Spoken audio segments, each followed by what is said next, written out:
Kozhikode vigil കൊലപാതക കേസിൽ പിടിയിലാകാനുണ്ടായിരുന്ന രണ്ടാം പ്രതിയും പിടിയിൽ. രഞ്ജിത്തിന് ആന്ധ്രയിൽ നിന്നാണ് കോഴിക്കോട് DCPയുടെ നേതൃത്വത്തിലുള്ള സംഘം പിടികൂടിയത്.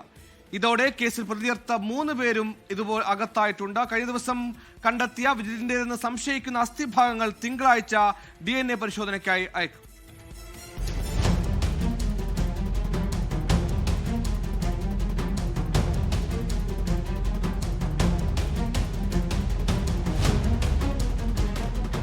ആറ് വർഷം നീണ്ട തിരോധാന കേസിൽ കഴിഞ്ഞ മാസമാണ് നിർണായക വഴിത്തിരിവുണ്ടായത്.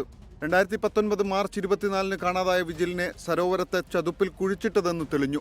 കേസിന്റെ രണ്ടാം ഘട്ട അന്വേഷണത്തിൽ വിജിലിന്റെ സുഹൃത്തുക്കളെ വീണ്ടും ചോദ്യം ചെയ്തതോടെയാണ് മൊഴികളിലെ വൈരുദ്ധ്യം ബോധ്യപ്പെട്ടത്. ഇതിന് പിന്നാലെ നടത്തിയ വിശദമായ ചോദ്യം ചെയ്യലിലാണ് പ്രതികൾ കുറ്റം സമ്മതിച്ചത്. വിജിലിന്റെ സുഹൃത്തുക്കൾ തന്നെയായിരുന്നു കൊലയാളികൾ. സരോവരത്ത് വെച്ച് വിജിലിന്റെ ശരീരത്തിൽ ഒന്നാം പ്രതി നിഖിൽ അമിതമായ അളവിൽ മയക്കുമരുന്ന് കുത്തിവെച്ച് ബോധം പോയി, പിന്നീട് മരിച്ചു.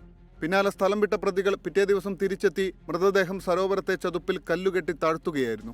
അന്നുതന്നെ ഒന്നാം പ്രതി വാഴാത്തിരുത്തി സ്വദേശി നിഖിൽ, മൂന്നാം പ്രതി ദീപേഷ് എന്നിവരുടെ അറസ്റ്റ് രേഖപ്പെടുത്തി. രണ്ടാം പ്രതി രഞ്ജിത്ത് പിന്നാലെ ഒളിവിൽ പോവുകയായിരുന്നു. ഇയാൾക്കായുള്ള അന്വേഷണം ഊർജിതമായി നടക്കുന്നതിനിടെയാണ് ആന്ധ്രയിൽ നിന്ന് ഇയാൾ ഇന്ന് പിടിയിലായത്. 8 ദിവസം നീണ്ട തിരച്ചിൽ ദൗത്യത്തിനൊടുവിൽ ഇന്നലെയാണ് വിജിലിന്റെ അസ്ഥികൾ കണ്ടെത്തിയത്. ഏറെ ദുഷ്കരമായിരുന്നു തിരച്ചിൽ ദൗത്യം. പലതവണ മണ്ണുമാന്തി യന്ത്രം ചതുപ്പിൽ ആണ്ടുപോയി. കടാവർ നായകളെ ഉൾപ്പെടെ എത്തിച്ചു.